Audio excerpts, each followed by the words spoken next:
Well, as our loved ones age, we might start to notice little changes that indicate they could need some help getting day-to-day things done. But tackling that topic with them may not be easy, and Vince Maffeo with Comfort Keepers shares how to start that conversation and where to go for more help. Welcome back, Vince. Thank you. It's great to be here. Thanks for coming on the show. Now, we've had you on the show a couple times, and the topic of caregiving for our parents is a conversation we need to have with our siblings. When do you have that conversation, and how do you start it? Because it's not a very comfortable one. Tricky. It is very tricky, but the time to have the conversation is after you've already done your homework. You don't want to start out just cold with your parents saying, "Hey, I've noticed that there's some changes in your life, and we need to maybe give you some help." You have to do your homework first, and you have to get your brothers and sisters and anybody else who has a stake in this situation on board first before you even think about approaching your mom and dad.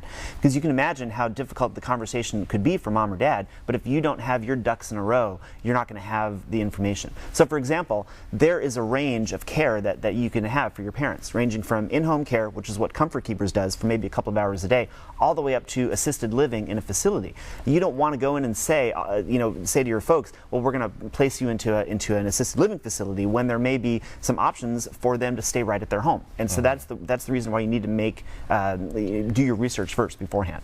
Because I'm sure there's such a fear of change, especially for a senior. So one of the options to keep them in their home, is that an easier way to start the conversation with, hey, we want to help you stay at home, and here's how we can do that? Is that less, frightening? Maybe? You need to phrase it in terms of what the parents, in terms of how the parents are perceiving it. So, for example, I want to talk about your wishes and your desires. Where do you feel like you want to be?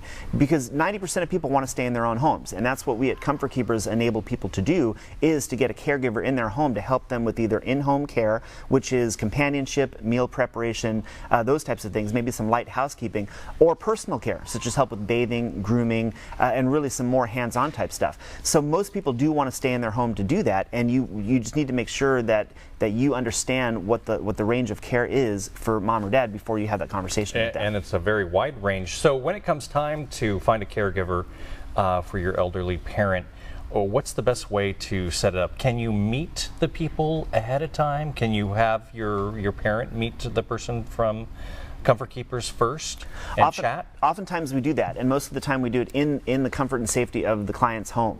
And so most of the time it is an adult daughter that calls us. The adult daughter is the one that generally is responsible for researching all of this stuff. That's just what we've found. And you realize that daughter is part of the sandwich generation. They've got their own kids, their own life, their own things going on at home, and now all of a sudden they have to find ways to take care of mom or dad. So they call us, and that's when we send a caregiver out to the client's home. But the best way to do it, and we do this all the time, where clients will interview for a couple of hours with the caregiver just to get comfortable with somebody. But we also guarantee that if you don't hit it off with your caregiver, that we'll be happy to replace the caregiver and send somebody else out there that you will have a good relationship So with. many options. Absolutely, lots of options. For the comfort level, that's great. Definitely. Now, Vince, in terms of what to look for when maybe one of your loved ones needs that extra help, what kind of things are the red flags? Some people might think, they're needing more help, but what are some specifics that really let you know? You would look for things such as preparing meals. If it's harder for them to do that, maybe harder to get around the kitchen, you look for somebody who, like for example with arthritis, it may be hard for them to move pots and pans around or get things down from cabinets, that type of stuff. Or ask subtle questions about banking. Are they still able to pay bills? Are they still able to keep track of a checking account? Those types of things. It's subtle changes. It's very rarely going to be anything that is very sudden, unless there's some type of an accident or an injury like a stroke or hip replacement surgery, that type of stuff. That's a very common way for people to bring a caregiver into their home, recuperating from that type of an event. After a hospital stay. After a hospital stay. But otherwise, it's usually very, very subtle. And that's when the daughters, or even the sons sometimes, but mostly the daughters, call us and say, hey, I'm noticing some changes in mom or dad, so let's talk about what it means to bring a caregiver to the home. Okay, so now we talked about offering services for those who have been discharged from the hospital. What are some of those services? Well, the services that we provide are helping people get back on their feet after something acute happens. So, as I mentioned before, maybe a stroke or hip replacement or any of that type of stuff. And a lot of times the patient will only be discharged from the hospital if the case manager says you have to have somebody at home to help you get through the recovery. And at that time, the family members say, well, I've got my own life going on. I've got kids. I've got a job. I can't do this. So they call us, and we bring a caregiver in to help get them back on their feet. A lot of times we end up staying because the relationship is so great between the caregiver and the family that we end up staying there.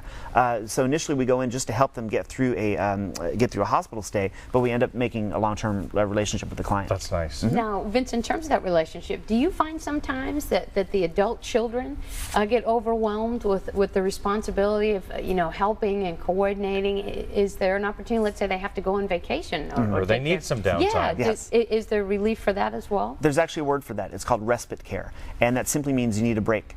And that is the number one reason why people call us, is because they need a break. And whether it's for short-term break or a long-term break, or a long-term solution, which is what we tend to provide, that's the most common reason why people call us. We have those conversations with potential clients every day of the week.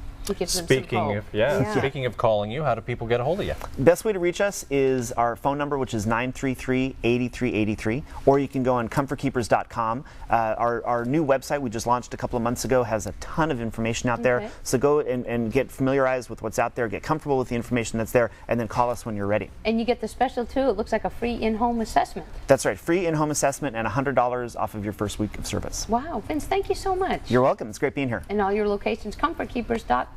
Always good to see you, Vince. Thank you, sir. Same here. Thanks a lot. Always a pleasure. Thanks. All right, stick around because it's the last day